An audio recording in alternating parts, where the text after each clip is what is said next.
नमस्कार भक्तों, स्वागत है हमारे चैनल वैदिक संसार में। पूज्य गुरुजी ने अभी अपनी हाल ही की कथा में बताया कि पूजा पाठ करने के कुछ नियम होते हैं जिन्हें यदि हम नज़रअंदाज कर देते हैं तो हमारी पूजा का हमें पूरी तरह से फल प्राप्त नहीं होता है। पूजा करने के नियम प्राचीन काल से ही चले आ रहे हैं, जो कि एक ठोस धरातल पर आध्यात्मिक और वैज्ञानिक दोनों ही दृष्टिकोणों से ध्यान में रखकर बनाए गए हैं। इसलिए हमें इन नियमों को कतई नज़रअंदाज करना नहीं चाहिए।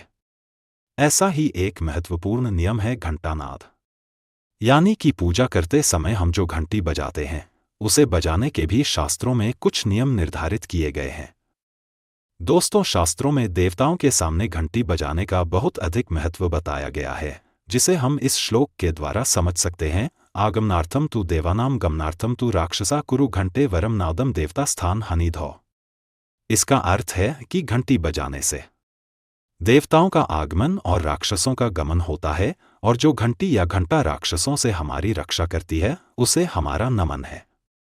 तो चलिए दोस्तों, आज हम देखते हैं कि पूजा करते समय जब हम घंटी बजाते हैं तो उसके पीछे क्या कारण या लाभ है, घंटी को बजाने के क्या नियम है, और पूजा के वक्त घंटी बजाते समय होने वाली गलतियां कौन सी हैं जो हमें भूलकर भी करनी नहीं चाहिए।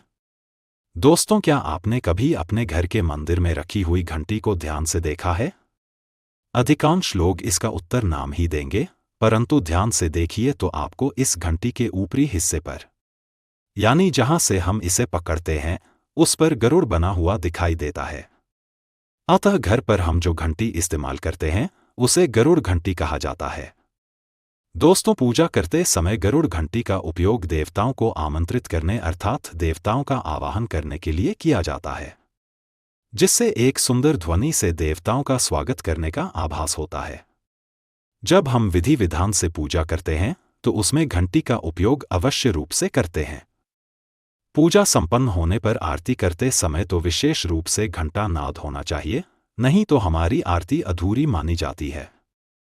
परंतु हम में से अधिकांश लोग इसे मात्र एक सामान्य प्रक्रिया मानते हैं और पूजा करते समय घंटी बजाना भूल जाते हैं। तो आइए जानते हैं उन नियमों के बारे में। पहली बात दोस्तों, हमारे शास्त्रों में यह मान्यता है कि इस सृष्टि के निर्माण के समय सबसे पहले जो बड़ी सी ध्वनि निकली थी वह घंटी की आवाज के समान सुनाई दी थी। घंटी की ध्वनि में ओमकार का भी आभास होता है, इसलिए घंटी को ईश्वर की आवाज मानते हुए पूजा में स्थान मिला है। अतः घंटी का कभी भी अपमान न करें, और जिस प्राणी देवी देवताओं की पूजा की जाती है वैसे ही घंटी की भी पूजा करनी चाहिए। दूसरी बात, घंटी की विधिवत पूजा करके ही उसे बजाना चाहिए। बिना पूजा के घंटी बजाना अच्छा नहीं माना जाता है।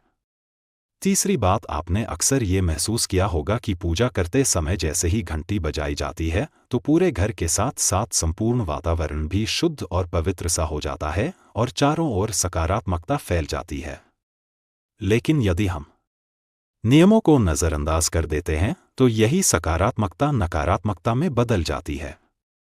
चौथी बात, अधिकतर लोग पूजा संपन्न होने पर केवल आरती के समय ही घंटी बजाते हैं, लेकिन यह भी ध्यान रखें कि भगवान को जल अर्पण करते समय, नहलाते समय, धूप दीप लगाते समय, न विद्यर्पण करते समय घंटानाद अवश्य करना चाहिए। ऐसा करने से हमारी पूजा संपन्न मानी जाती है। पांचवी बात, घंटी बजाते समय किसी भी देवता का मंत्रार्थ आरती अवश्य बोलनी चाहिए। 1 या 2 मिनट ही क्यों न हो, परंतु प्रतिदिन सुबह शाम घर में घंटानाद अवश्य करना चाहिए। यदि आपको अपने घर में या अपने आप में नकारात्मकता महसूस हो तो आप थोड़ी देर के लिए घंटी अवश्य बजाएं, सारी नकारात्मकता नष्ट हो जाएगी। तो दोस्तों, देखा आपने अपने घर में सकारात्मक वातावरण बनाए रखने के लिए घंटी कितनी महत्वपूर्ण है। अगर ये जानकारी आपको पसंद आई तो वीडियो को लाइक करें, कमेंट में जय श्री कृष्णा वैसे लिखें, साथ ही चैनल को सब्सक्राइब करें। धन्यवाद।